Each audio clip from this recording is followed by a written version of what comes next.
এক মুঠো ভাত আর ঔষধের টাকা জোগাড়ের আশায় 10 বছরের নাতনির ঘাড়ে ভর করে রাস্তায় রাস্তায় ঘুরছে হারেজউদ্দিন।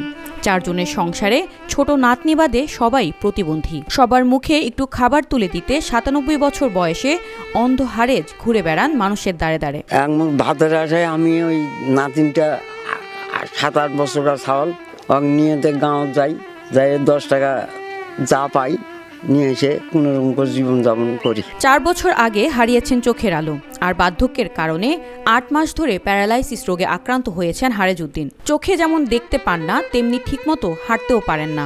যে বয়সে বিশ্রাম নেয়ার কথা, সেই বয়সে সবার মুখে অন্ন তুলে দিতে হাত পাততে হচ্ছে এই বয়োবৃদ্ধকে। একদিন বের না হলে রান্নার ঘরে চুলা জ্বলে না। পরিবারের 4 জনকেই না খেয়ে থাকতে হয় বলে জানান হারেজউদ্দিন। এইটা ঠোসা হয়ে গেছে, এইটা আর পাও হয়ে গেছে, পড়ে গেছে না বাজারের ভিতর। পড়ে যেতে হচ্ছে আমার নাতিন ধরে নিয়ে চলো, ওষুধ খাওয়ার টাকা হয় না, হয়তো ওর ভিতরে হয়তো 2-4 টাকা নিয়ে এসে খাই। হারেজউদ্দিনের বাড়ি নওগাঁর সাপাহারা উপজেলার আমডাঙ্গা গ্রামে। টিনের একটি ঝুপড়ি ঘরে মানবেতর জীবনযাপন করছেন পরিবারের 4 সদস্যকে নিয়ে। ঠিকমতো হাঁটতে পারেন না, তাই নাতনির কাঁধে হাত রেখে আশেপাশের গ্রামে যান বলে জানান হারেজউদ্দিনের স্ত্রী। কি গবেষণা নাই কিছু, চাল নাই, ভিক্ষা করে নিয়ে বসতে বসতে ভিক্ষা করে নিয়ে এসে খাচ্ছি। কেউ নাই বা দুনিয়াতে আমার, ওই তো নিজে বসল, আমিও তো নিজে বসল, বেটা তো প্রতিবন্ধী, সংসারটা আমার চলে না বা চলে না।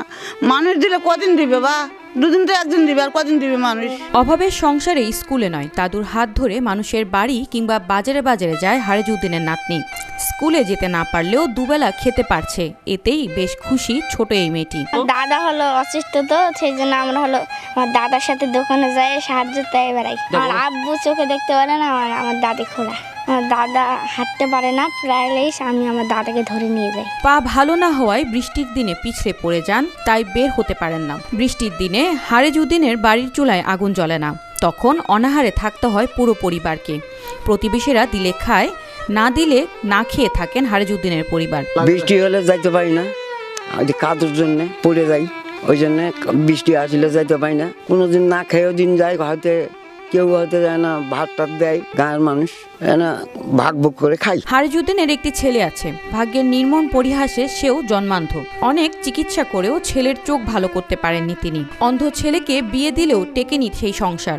4 মাসে সন্তান রেখে পালিয়ে যায় পুত্রবধূ। সেই সন্তানই এখন এই পরিবারের ভরসা বলে জানান হারেজউদ্দিন। মায়ের পেট থাকি অন্ধ, নিয়ে যায় ওই আপনার মোবারকপুর, ওই ইয়াদ নিয়ে যায় এই গ্রামীণ ব্যাংকের টাকা 2 জন, সেই ঋণ তো এখনো শোধ করতে পারি না। তাতে ফের বিয়া দিয়েছিল, দিয়ে তো এই ছাগল গোনা হয়েছে, ওই ছাগল গোনায় আল্লাহ দিলে ভরসা আমার, আর তো ভরসা করা কিছু নাই। হারেজউদ্দিনের পরিবারের কর্মক্ষম কোনো মানুষ নেই।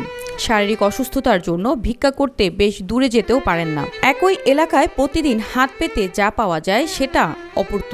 অসহায় এই পরিবারটিকে একটি স্থায়ী আয়ের পথ করে দিতে সমাজের বিত্তবানদের এগিয়ে আসার অনুরোধ করছেন স্থানীয়রা। ওনারা 3 জন প্রতিবন্ধী, ওনার একটা মেয়ে আছে, প্রায় 8 বছর হবে।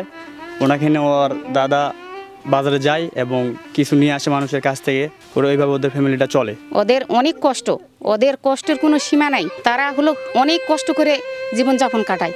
তাদের যদি একটু সবাই মিলে যদি সাহায্য করি, তাহলে তাদের পরিবারটা সচ্ছলভাবে ভালোভাবে চলবে।